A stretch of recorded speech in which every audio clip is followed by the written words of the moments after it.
I'm still kind of familiarizing myself with this big, beautiful bill. Mm-hmm. But the one that Elon Musk is calling like this abomination, basically. Yes. I've not read this. What is this? What is this thing that he is like? So this is a game that politicians play. And so if we did this, like if you and I were sitting down doing our budget, there's some things that would wash and some things that wouldn't wash. So I'll give you a good example of, okay, let's just say you have a bunch of federal employees and they're making $100,000 a year, right? And then you basically say, I don't want you to be here anymore. I want to fire you, but I'm going to give you $60,000 to quit, right? Now, on the short term, it costs me money that I have to pay today to save money down the road, right? To save 100,000. So today, on my balance sheet, you're going to say, dude, you paid them, $8,000 a month before, and you just paid them $60,000. You're like, no. Next year, you'll see that $100,000 will drop. That's a savings. So even though you see 60,000 costing more down the road, it's going to be less. And you're like, oh, okay. The problem with government, right? Mm-hmm. They do these projected savings down the road. They justify spending money today to save it. But then a new cycle of people come down through the line and they don't take the projected savings. They say, oh, there's a little void in the budget here. We've got some extra money to spend. And they take the projected spending and they do new spending. So not only did you spend more money on the onset, now you have the same spending, if not more, when new people take in charge. So it's never realized. Like Bill Clinton's budget projection, remember he balanced the budget? He didn't balance the budget. It was a projected savings, not an actualized savings. So it's a game that they play where Elon Musk had in mind, he's a business person. So what he does is go into a budget line item and strike it off and make it disappear. Not projected, not cost savings now. It goes away. So all of the Republicans in the House and Senate had a chance to do a rescission bill, which means you take a line item that you voted for and funded before, and you decide that you're going to unfund it, and it just goes the frick away. So the big, beautiful bill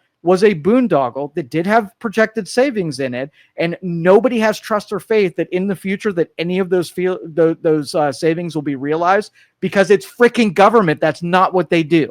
So that's the long and short of it. It is a huge pork-filled bill, right, that Elon Musk sacrificed his companies and his time to be able to try to save. And when the results of what he did get handed over to the useless Republicans in the House and Senate, what they did is what all Republicans do. And I hope that they now just doomed their midterm campaigns. And we see a mass exodus of these stupid Republicans who didn't get the memo that the voters want rescission, not big bloated bills. I was a little mad about that. Well, all right. Yeah. And I mean, that's what I'm hearing from most people I know, from headlines, from everything, is like, this is ridiculous. What are they doing? And I was like, oh, what are they? I've not had a chance to actually look and see. So the reason that it's so unpopular, because, politicians get put in this position, right? They have a machine that gets them elected. You have a bunch of people who sit down with you and say, hey, next time you got a bill, why don't you put in some money in my department or whatever? And there's these agreements that when they spend pork out to their constituents, that their constituents vote for you because of that pork, right? Why have I never heard the term pork? What is pork? Is pork that just spending? Like... It's needless. It's elective spending, okay, unnecessary, and it's just giveaways to people who support politicians. They stick things in there. I've actually been in part of these meetings. It's as slimy as you picture it, where a big donor comes in, right? Let's just say I'm a utility company, a communications technology company, and I sit down with my representative, and they're on on a department, or what are they called when they have like a board? That's sort of like that. But anyway, they're on that commission that funds different things. And they take all of these people and they stick things in there that directly benefits individuals. And that's why they keep donating. It's money laundering. Oh, yeah. It's like, well, you're giving me this, so I'm going to do this. So the operation of getting elected is that these politicians in the House and Senate know that if they cut the pork, they're going to cut out donors that are going to help them get elected. So they're at a sticking point.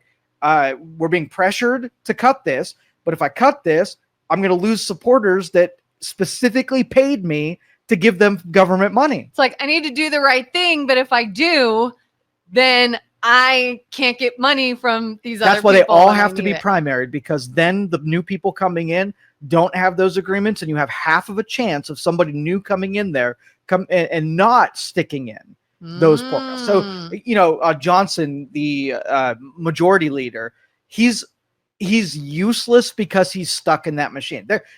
Republicans are calling for Johnson to be ousted, get a new leader in there. But the new leader is going to be in the same position that the old leader, because you got to think of it. A politician's first deal is to get elected. That is number one priority for them, right? So when you're talking about getting Republicans elected, they have to do things to get Republicans elected. They're not going to not get elected. That's their first priority. Yeah. Second priority might be, working on behalf of constituents. But first is getting themselves back in office. Yeah.